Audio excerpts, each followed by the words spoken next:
book lovers, it is G-Swizz here, and I'm here today to talk about the dark and taboo romance novels that are currently on my TBR.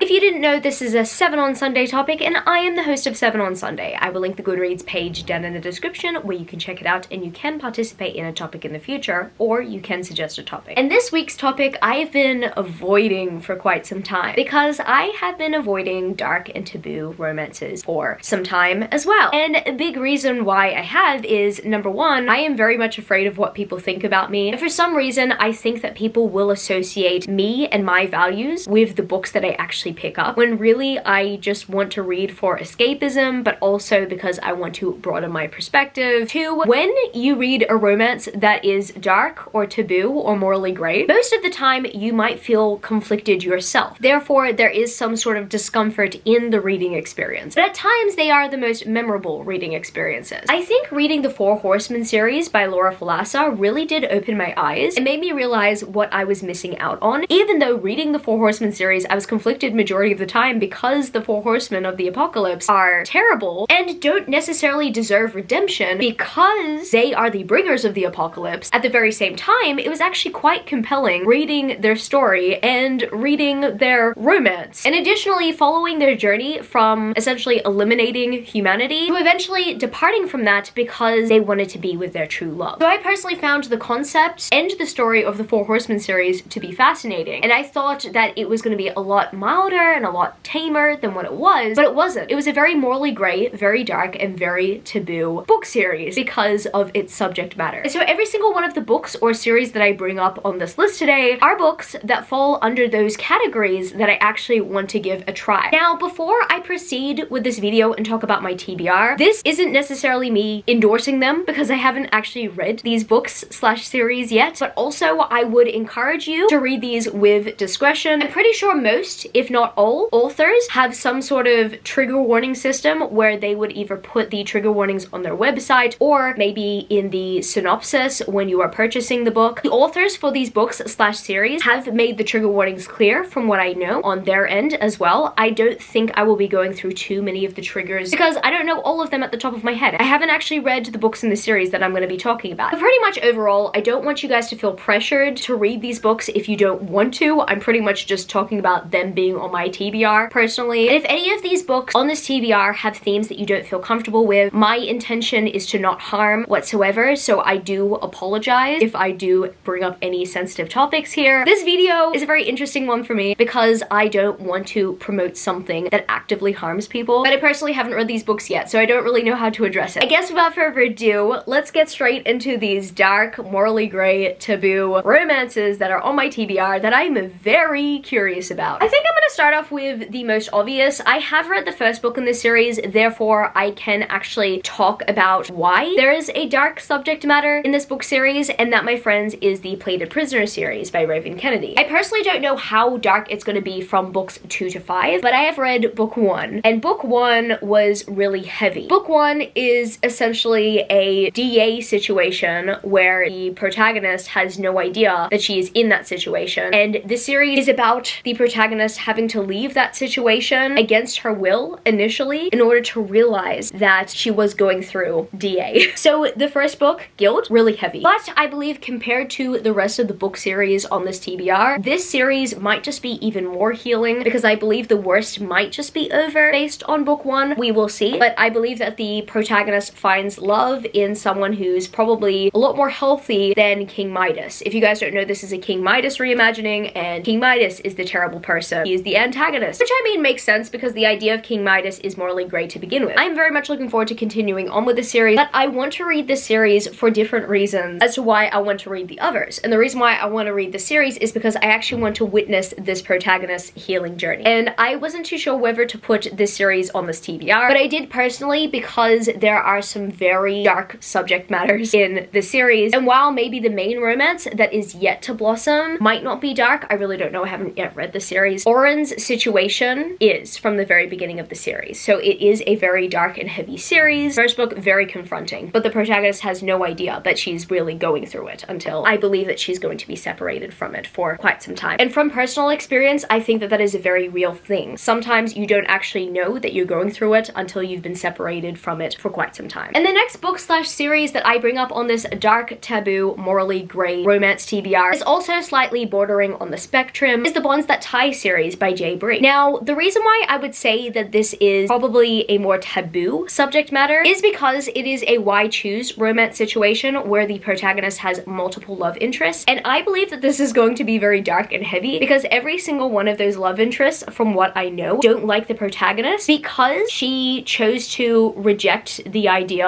of bonding. In this world, I believe everyone has some sort of bond with their partner, but I believe she ends up getting bonded to 5. Interesting stuff. But what I know so far is that every single one of the love interests from the very beginning of the series, from what I've been told, don't like the protagonist and are resentful because she rejected the idea of being bonded and she tried running away for years. It actually compels me to read the series even more because I am very much in for a redemption story. I am very much in for a love story, and this is also very different to what I've read so far. I have personally read a few series where the romance does take a polyamorous route, but not necessarily a why choose route most of the time. I've only read one why choose book series specifically, and I had no idea that it was a why choose situation before going into it. With this series, knowing what I know, I kind of know that it might just be heartbreaking, not necessarily because of the why choose aspect, but because of the resentment that the love interests do have toward the protagonist because of what happens at the beginning of the series and what essentially builds into the plot. But I think we're gonna get darker as we go along in this list. So the next book slash series that I do want to get to that is somewhat morally grey is a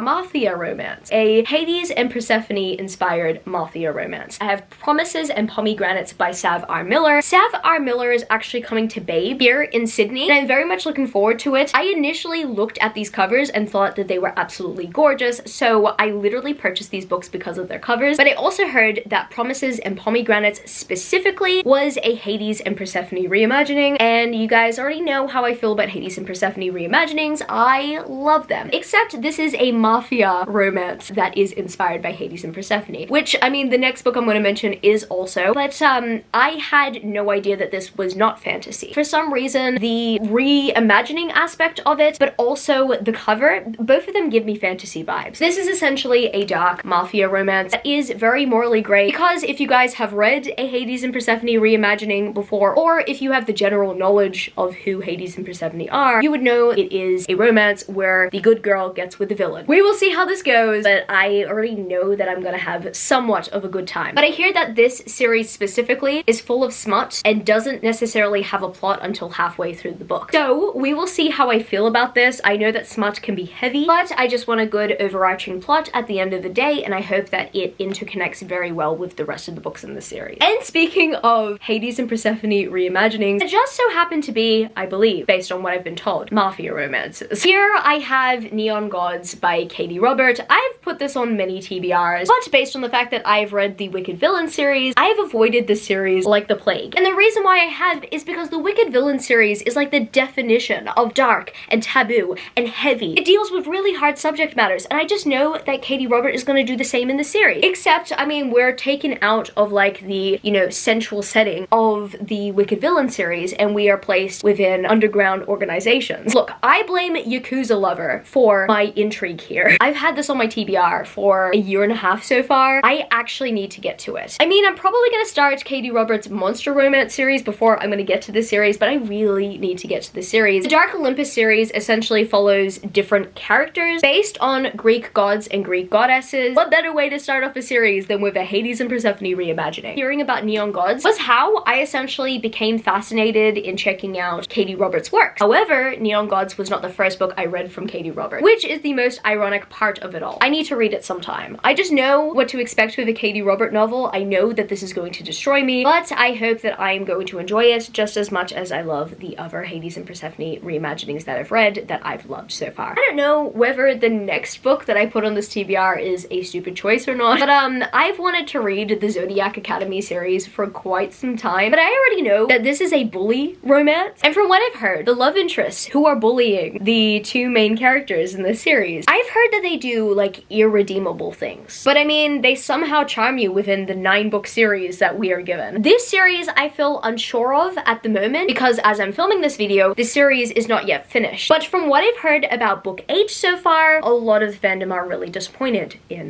that book. So I am actually personally waiting for people to be finished with book 9 before making a decision. I personally need to know the overall consensus of the entire series. Where does everyone stand on it? I need to know whether or not book 9 ends off strongly or whether a 9-book commitment is a waste of time. I've wanted to read the series for quite some time and I heard that every book gets better and better and better, but I'm not hearing that with book 8 at the moment. So I'm very much conflicted. I don't know whether I want to put myself through a bully romance because that is a very tough subject matter, especially for those who have actually been bullied. Yes, I was bullied in primary school and no, it wasn't fun. So I don't know whether I want to put myself in the protagonist's shoes or not because of that. This is going to be a hard read if I ever put myself through it. However, I would just like to know whether people love book 9 before I decide to make the commitment or not. Also, these Bookish Book special editions look really cool. I am absolutely obsessed. So like whether or not I do read this series or not, I'm actually really happy I got these editions because they are stunning. And the next book that I put on this dark, morally grey, taboo romance TBR is Hooked by Emily McIntyre. Now with this book and with the series, I am becoming more and more intimidated by it every day. And the reason why is because I now think I have called the plot twist in this book based on everyone's outrage. I know, wild, right? I haven't even started the book. Essentially, if you guys don't know, Hooked is a Peter Pan reimagining, but I believe Captain Hook is the one who gets the happy ending and not Peter Pan. And I mean, I've read a book very similar to this. I've read A Worthy Opponent by Katie Robert, and I reckon that that was very well done. However, I don't know Emily McIntyre's interpretation on Peter Pan, the character specifically, so I don't actually know whether or not he's like worthy of love or worthy of missing out or not, so like I honestly cannot really tell at this point. But what I can say about A Worthy Opponent by Katie Robert, I hated that Peter. And yes, Tink and Hook in the Wicked Villains series, they deserve the world. However, with Hooked by Emily McIntyre, I believe that this isn't a Tink and Hook reimagining. This is a Peter Pan reimagining where Wendy and Hook are each other's love interests. And I think I know what the plot twist is, based on everyone saying that Captain Hook is terrible and potentially irredeemable because of it in this series. So that makes me even more curious. That's why I'm putting it on this side of the video, like in the later part, because I hear that this is truly morally grey based on what Hook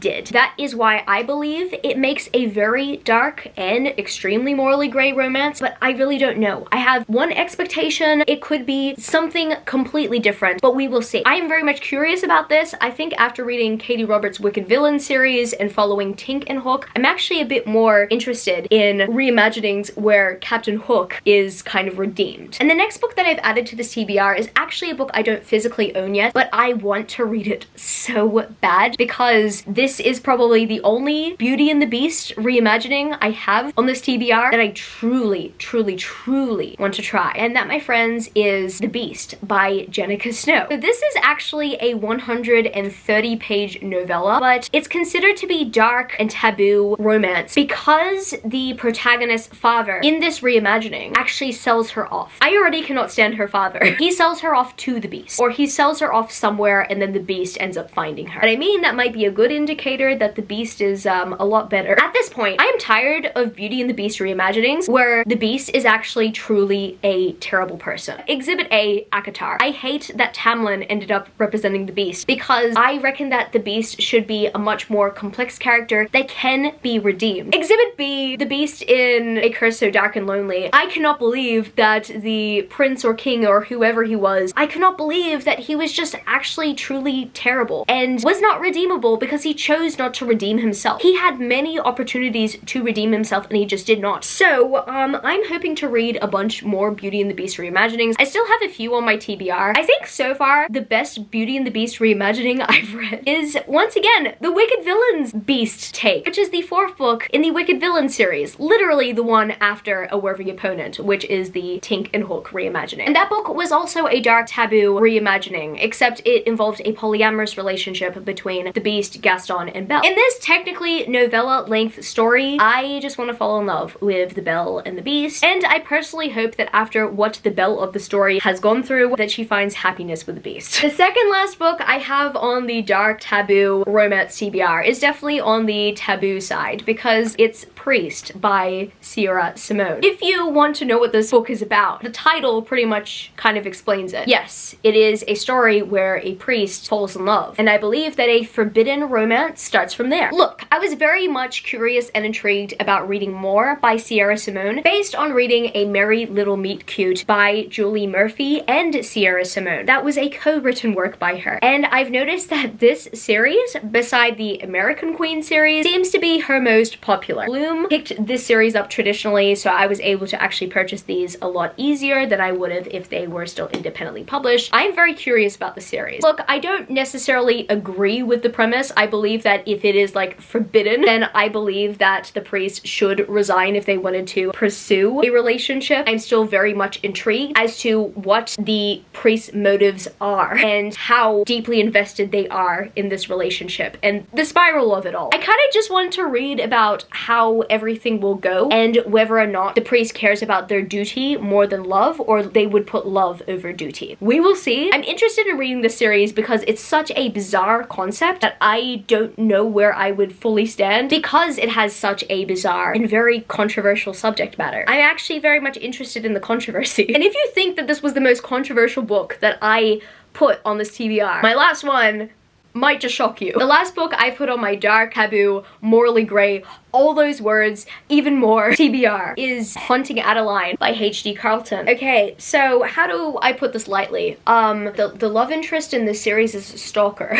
Yeah, it's pretty much like you, except I don't know if there's a happily ever after, to be honest. What intrigued me in this book? Essentially the idea of gaining adrenaline from it. So I wasn't initially planning to read this book slash series at all, but I reckon after reading the Four Horsemen series and the Diviner series, having that feeling of adrenaline, that adrenaline rush, I kind of just want to feel it again. I know I'm probably becoming some sort of book adrenaline addict, but I mean, at this point, I can't help but kind of want that feeling back, that thrill. Like, I can't help but thrill seek when it comes to putting things onto my TBR. And look, I was tempted. Amazon came out with a Black Friday sale last year, and then I saw books 1 and 2 included in the Black Friday sale, and I was like, Amazon, do not threaten me with a good time. I hate to say it, but I reckon I'm gonna have a good time. No, I am not going to agree with the actions of the stalker. No, I'm not going to endorse what the stalker is doing, but I am interested in the thrill.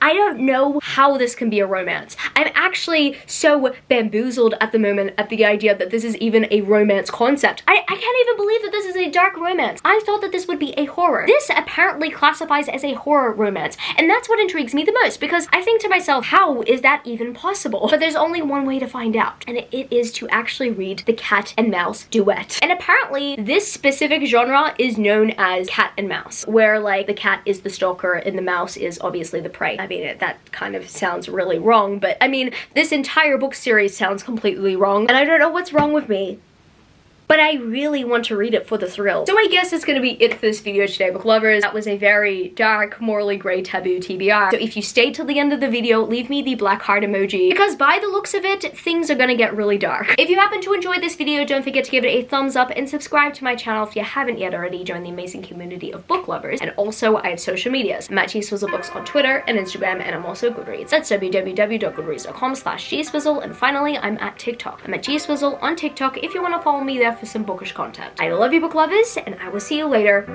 Peace. How did I weigh half when I flipped it in a double? How did I weigh half when I flipped it in a double?